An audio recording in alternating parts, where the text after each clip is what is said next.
Lampu kamar redup, Taehyung sudah berbaring dengan bantal menutupi muka, tampak lelah lahir batin. Ia duduk di tepi ranjang, kali ini memakai piyama sutra berwarna merah menyala yang sangat tidak membantu ketenangan batin suaminya. Acuh sih, cuaca malam ini panas, mau aku kipasi, ucap Yen dengan berbisik nakal. Kipas, tolong kipasi rumahku dan apamu saja. Semangat mereka terbakar terus, balas Taehyung masih dengan bantal di muka. Yen merangkak mendekat, kedua matanya berkilau nakal. Apa Acusi tahu, aku belum pernah punya suami sebelumnya. Dan aku belum siap jadi suami dengan sensor apamu yang aktif selama 24 jam non-stop. Balas Taehyung nyaris berteriak. Tiba-tiba terdengar suara pintu kamar yang terbuka pelan. Taehyung Yena, tadi apa mendengar suara mencurigakan. Memang benar insting seorang apa itu buat, khususnya jika ia adalah Kim Sok Jin. Ia refleks menyelimuti tubuhnya dengan bantal sebagai tameng. Taehyung melompat dari ranjang seperti tentara latihan darurat. Hyung, kenapa membuka pintu tanpa diketuk? Tanya Taehyung ketakutan. Karena suara kasurnya seperti suara perabot yang sedang digeser-geser. Para Sokjin sepolos gelombang pintu. Itu aku yang menggeser meja rias untuk mencari jepitan rambut yang terjatuh, seru Yen berteriak pelan. Tapi suaramu tadi seperti maksudku seperti suara seseorang yang sedang terserang flu. Ucap Sokjin masih merasa curiga. Yang bisa tidak malam ini kami tidur tanpa inspeksi. Kami bahkan sudah menandatangani perjanjian, balas Taehyung putus asa.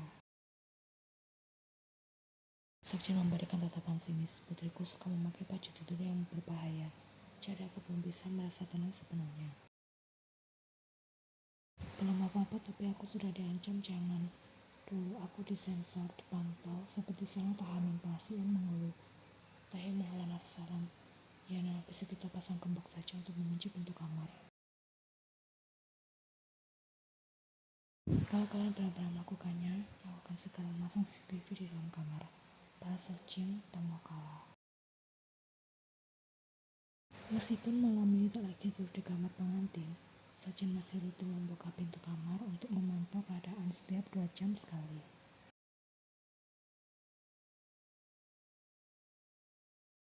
Ia membuka mata perlahan, rambutnya acak-acakan. Ia menoleh ke sisi kanan, ada Taehyung yang masih tidur dengan wajah lecek. Tapi di belakang, seorang pria mendengkur dengan mulut terbuka. Itu adalah Sokjin. Entah sejak kapan ia menyelinap masuk ke dalam kamar dan tidur nyenyak di sana. Ya Tuhan, mimpi buruk ini nyata, seru Yen. Membangunkan Taehyung dengan tepukan beberapa kali. Lelaki itu mengerang pelan, masih setengah sadar. Apalagi nih, pasien apa yang datang jam segini?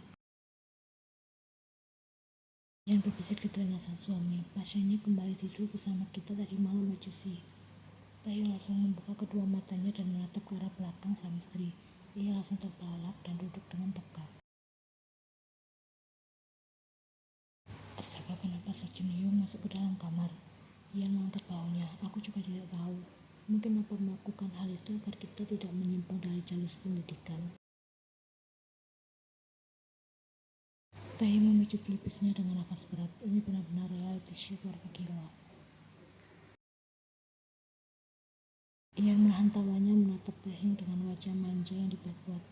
Acusi itu tidak akan memelukmu pagi-pagi agar romantis dan mirip seperti pasangan normal. Jangan menemukan gerak-gerik aneh. Kalau apamu terbangun dan salah paham, aku bisa dikubur hidup-hidup olehnya. Balas Taehyung buru-buru menolak. Sokjin berguling pelan dan masih mendekut di sana. Jangan tentu anakku dulu, minimal S2 dulu, kumamnya menyikau. Ia tertawa pelan menutupi mulutnya. Lihatlah bahkan dalam tidur pun apa tetap menjagaku seperti di GPS versi offline. Taehyung menarik selimut, memeluk bantal dan berbareng lagi. Kita harus pindah rumah atau pindah negara atau pura-pura cerai lalu kawin lagi. Ucap Taehyung menggerutu. Tapi kemarin Ajusi menikahiku tanpa pikir panjang, sekarang bisa bicara seperti ini. Ajusi pasti sudah jatuh cinta padaku ya? Tanya Yan dengan nada menggoda. Taehyung menatap langit-langit gambut dengan raut datar. Sebenarnya aku terdesak. Yan tersenyum jahil. Sama aku juga terdesak. Terdesak mencintai Ajusi dengan tulus. Taehyung melalui cepat dengan ekspresi terkejut. Yan berkedip centil sebelum akhirnya ia berbaring di samping Taehyung. Mari kita foto bertiga di atas ranjang. Kira-kira kalau foto ini aku posting viral tidak ya? Taehyung mengusap wajahnya. Rasanya benar-benar seperti tokoh utama dalam drama yang dijebak menikah lalu terkurung bersama pemertua. Kalau hidup Ajusi sama, aku ada pemeran utama wanitanya kan? Kalau kamu cari pemeran utama, tolong pakai baju yang selatan sedikit, tegur Taehyung. Kenapa Pak Ajusi menyesal menikah denganku? Taehyung menatap Yan sejenak lalu menarik nafas panjang. Bagaimana ya, aku menyesal karena kau selalu membuatku tergoda dan tidak bisa berkonsentrasi dalam bekerja. Yan tersenyum malu-malu, tapi kedua matanya berkilat jahil. Jangan bicara dengan manis begitu, nanti aku jadi ingin mengganggumu terus. Taehyung langsung beranjak dari atas ranjang. Aku akan pergi bekerja, hari ini jaga sampai malam. Jangan ganggu pasien, jangan ganggu aku, dan pakai baju yang sopan. Kalau Ajusi pulang dan melihatku hanya memakai, apa Ajusi masih mau tinggal di rumah ini? Kata Yan. Aku tinggal di rumah tetangga, balas Taehyung yang membuat tawa Yan lepas.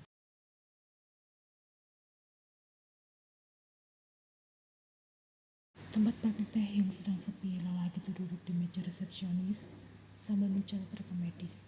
Ia terlihat lelah tapi tenang. Tiba-tiba muncul sosok gadis berpakaian mencolok datang mendekat. Selamat siang, silakan ambil nomor antrian dan tunggu giliran, ucap Taehyung tanpa melihat dan tetap menulis. Yan mengubah suaranya menjadi agak berat dan benar. Dr. Kim, saya punya keluhan. Di bagian jantung terasa tertekan terus-menerus. Taehyung masih tidak menoleh. Itu bisa jadi efek kafein atau stres, atau mungkin gerakan tangannya terhenti lalu mendongak perlahan dan kedua matanya membelalak. Ya ampun, apa yang kau lakukan di sini? Yan tersenyum centil. Hanya ini kontrol pernikahan. Sekalian mengecek hari ini suamiku masih waras atau tidak. Taehyung mengusap wajahnya frustasi. Ya nah, ini tempat kerja. Kau memakai jas pendek itu ke sini. Yan justru berputar memamerkan bajunya. Bagus kan? Agar pasien-pasien Ajusi sadar kalau kau sudah laku. Taehyung terlihat tegal sembari menoleh ke arah pintu masuk. Kalau pasien ibu-ibu yang datang dan melihat umum, mereka bisa saja memanggil satpam. Ajusi malu yang memiliki secantik dan seksi. Tanya Yan mengeluh manja. Aku malah memiliki istri yang suka tampil seperti hendak photoshoot di tengah kota, tapi malah mampir ke tempat praktik. Tenang saja, aku tidak lama kok. Hanya ingin meminta pertanggungjawaban karena tadi pagi Ajusi tidak memberikan pelukan serta kecupan selama tinggal sebelum berangkat bekerja. Taehyung menatap dengan ekspresi frustasi dan geli sekaligus. Itu karena Sajen Hyung sudah bangun, aku tidak mungkin bisa melakukannya secara terang-terangan. Karena hari ini bukan hari besar. Balas Taehyung membela diri. Lain kali jangan pakai dress pendek ini saat keluar rumah. Balas stresnya kemudian. Ia duduk manis sembari menyilang kaki dengan memiringkan kepala menggoda. Ajusi seharusnya bersyukur aku datang dengan penampilan cantik, tidak hanya sekedar pakai hoodie dan sandal hotel. Aku lebih memilih kau memakai hoodie dan sandal hotel asalkan kau tidak jadi pusat perhatian para pasien. Ia tertawa kecil. Apa Ajusi takut mantan pacarmu melihat kau hidup bahagia? Omong kosong macam apa itu, gumam Taehyung. Yan menatap serius, tapi nadanya tetap ceria. Ajusi masih belum bisa lepas dari Miss Uni ya. Taehyung menghindari tatapan gadis itu. Bukan, aku hanya merasa ini semua terlalu cepat. Pernikahan, keluarga, kau. Aku tahu aku juga kaget tiba-tiba jadi istri. Tapi aku serius dan aku dari dulu memang sudah suka pada Aju, si ucap Yen dengan nada lembut. Mata yang perlahan menoleh pada Yen dan terpaku. Dari dulu, Yen tersenyum manis, menatap kedua mata suaminya. Sejak umur 15 tahun, aku mulai menyadari jika perasaan ini bukan hanya sekedar rasa kagum semata.